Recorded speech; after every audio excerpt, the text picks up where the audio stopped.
आज मैं प्रतिशतता या परसेंटेज के बारे में बताऊंगा। यह कंपटीशन का एक महत्वपूर्ण चैप्टर है जो सभी लोग जानते हुए छोटी छोटी गलतियां कर देते हैं।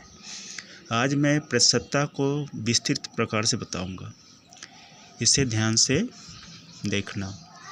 अब जैसे प्रतिशतता परसेंटेज, अब इसको प्रतिशत में बांटते हैं। प्रति माने 1 होता है, शत माने 100 होता है। अब दोनों का क्या हो गया, 1 पर 100। प्रतिशत का अर्थ क्या हो गया, 1 पर 100, या सैकड़ा में 1 या 100 में 1।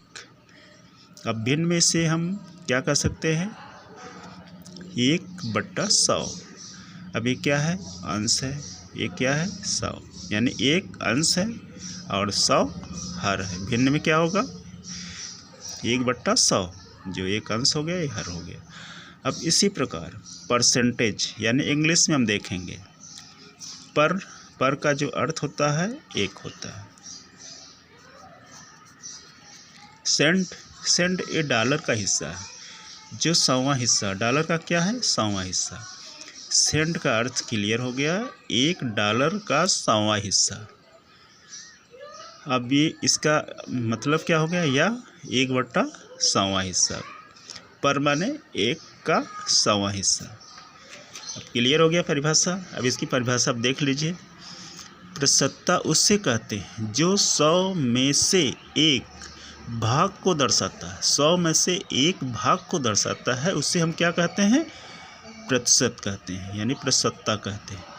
अब प्रतिशतता का चिन्ह क्या है, ए है। प्रतिशतता का चिन्ह क्या है, ए है। इस चिन्ह को हम प्रतिशत कहते हैं। अर्थात प्रतिशत बराबर क्या होता है, 1/100। अब इसमें क्लियर है, 1 क्या है, अंश है, और 100 क्या है, हर है। और ये प्रतिशत का चिन्ह। अब उदाहरण तौर पे जैसे हमने 10% को कैसे लिख सकते हैं, 10 गुणे प्रतिशत। अब यहाँ लिख दिए 10 गुणे प्रतिशत। अब प्रतिशत जगह क्या है, 1/10। अब बराबर क्या हो गया, 10 गुणे 1/10। अब ये 0 कट गया, तो बराबर कितना आ गया, 1/10 भाग। कितना आ गया, 1/10 भाग।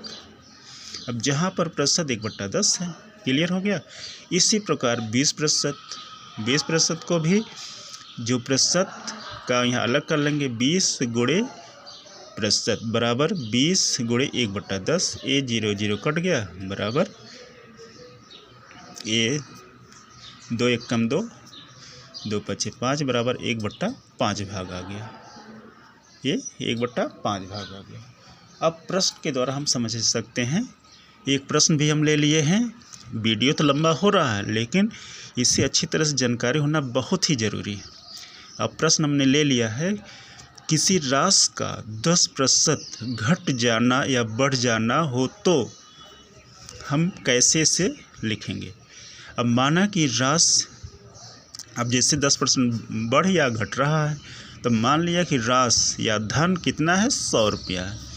अब 100 रुपया में 10% बढ़ रहा है, 10% घट रहा है।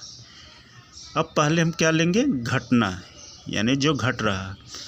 तो कितना घट रहा है, 10%। अब 100 रुपया में 10 रुपया घट जा रहा है, तो कितना बच गया, 90 रुपया। अब क्या लेंगे, दूसरा बढ़ जाना। क्या लेंगे, बढ़ जाना। राशि हमारी कितना है, 100 रुपये है, तो उसमें 10% बढ़ जा रही है। तो बढ़ना, तो राशि का धन क्या कितना हो जाएगा, 100 में 10 रुपया बढ़ रहा है, तो बराबर हो जाएगा 100 धन 10 बराबर 110 रुपया। अब मुझे उम्मीद है कि आप अच्छी तरह समझ गए होंगे। न समझे होंगे तो वीडियो दोबारा देख लीजिएगा। धन्यवाद।